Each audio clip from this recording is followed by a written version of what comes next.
All right, thank you so much everyone for joining us for another Gong Fu tea session here. And today what we're going to be talking to you about is quantity when more isn't better and better isn't more. I want to tell you all a story about this one time. I went to a special tea event in Taiwan and I was struck by this event because there was a lot of emphasis on the decor and the ambiance of the room. And I'm not used to that type of setting. I mean, it was very relaxing, intoxicating almost to be in that environment. And then what happened, the Gongfu style tea, and that cup was there. And I took the first sip and I thought, elixir type extraction. It had a penetrating characteristic. So when I took that first sip of tea, it transported me to a place of fulfillment.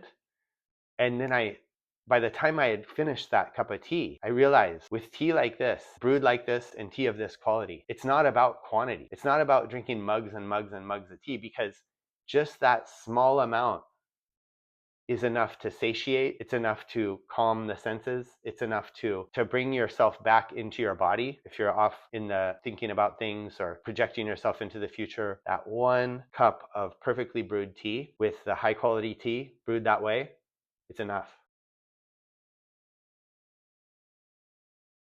To try to quantify a lot of what we do by way of intuition, our intuitive knowledge, and we're going to put some numbers on it here. So let's say I'm going to brew this Gaiwan, which I'm about to do. So this is a fairly large Gaiwan. A lot of times I just use my hand, and I'm just going to use my hand to kind of measure out quick and dirty sort of brew style, a little bit what I think looks like the right amount of tea here. And I'm just going to use the scale now to weigh that tea. And we're coming up with 8.5 grams.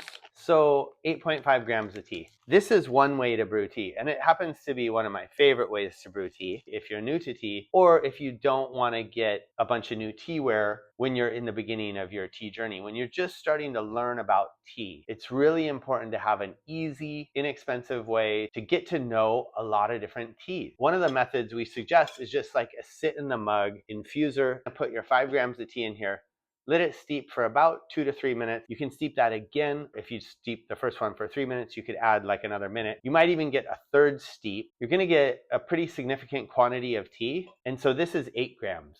Now, what does that extra 3 grams get you? Now, if we're going to use 8.5 grams of this, I'm going to basically steep this anywhere from 5 to 8 times. But what you get by having that extra tea in this brew method here is you get more robust, more intense flavors, a more significant feeling. I always talk about tea in terms of tea having something to say.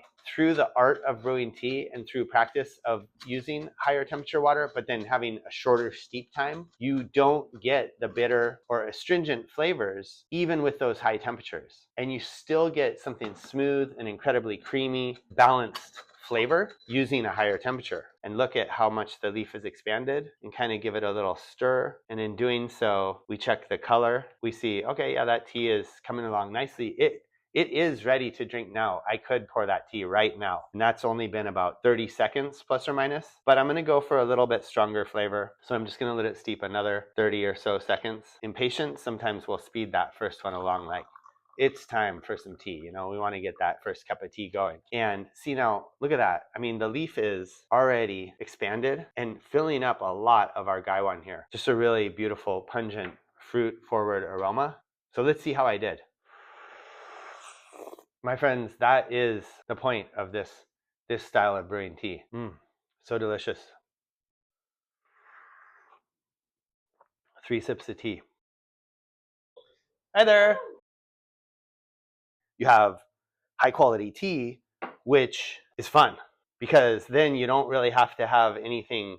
You don't have to add sugar or anything to the tea. It has its character, mouthfeel. We evaluate the tea with how it looks, the color, the aroma, the flavor, and then the aftertaste. So this is just an example of a high mountain green oolong that's grown at a super high elevation. And what that means is that it's a stress. It creates stress on the plant. When it's at that high elevation and it has that stress though, because it has to basically try so hard it grows slower. Oh, thank you. And it's a green. It's a high mountain green oolong. So technically not a green, but very green, very much like a green. Mm. Oh, that's lovely. And so you I have, was- this one has like a, you know, it still has the like kind of intense flavor, a little intensity, but you know, then it's not, it doesn't go over, right? You know, it doesn't, it's still got the fruity, like the tropical fruit almost.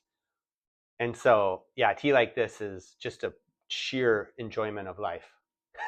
It's 100% green?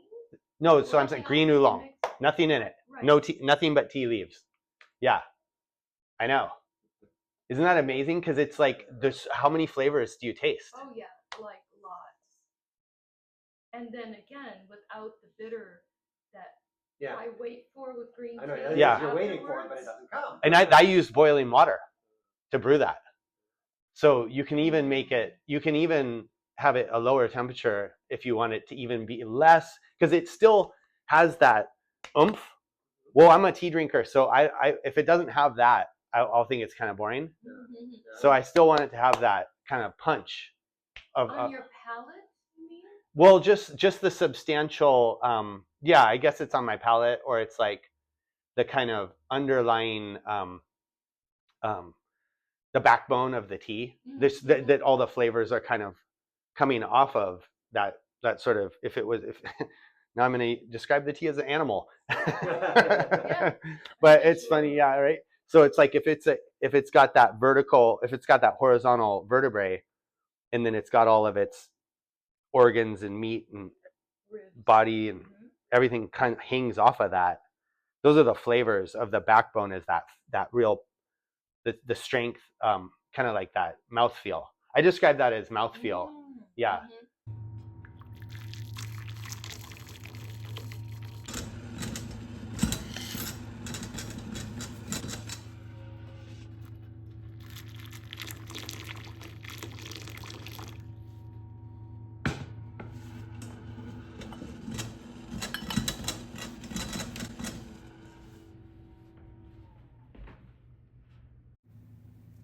Okay, so here we have the leaf in the Gaiwan. I'm giving it a stir here.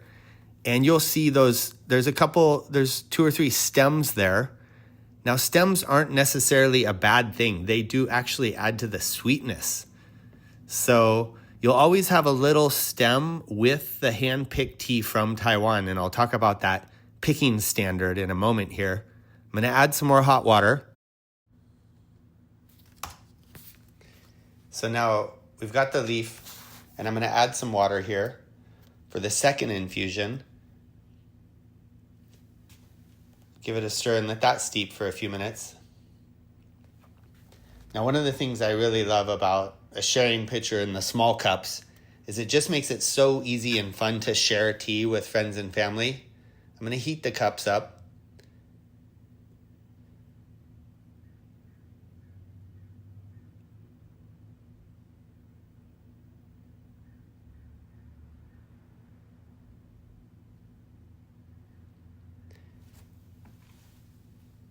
Tea service.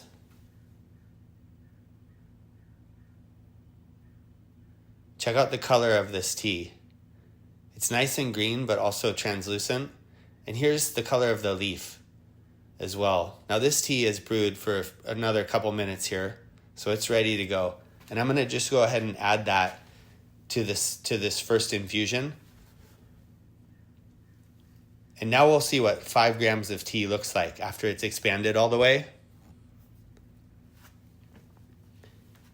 And so back to what I was saying before about the stem, because when the leaf is picked, it's picked from the new growth, but that also has a piece of the stem. The standard in Taiwan, they call it 一心两叶, which refers to 1 heart and 2 leaves, or 2 leaves in a bud.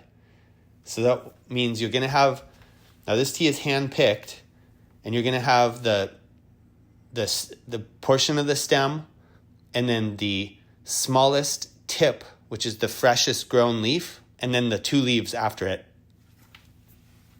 Thank you for watching, and please subscribe. We hope you like these videos. We're going to keep making them, and it's a lot of fun. So thanks so much. Cheers.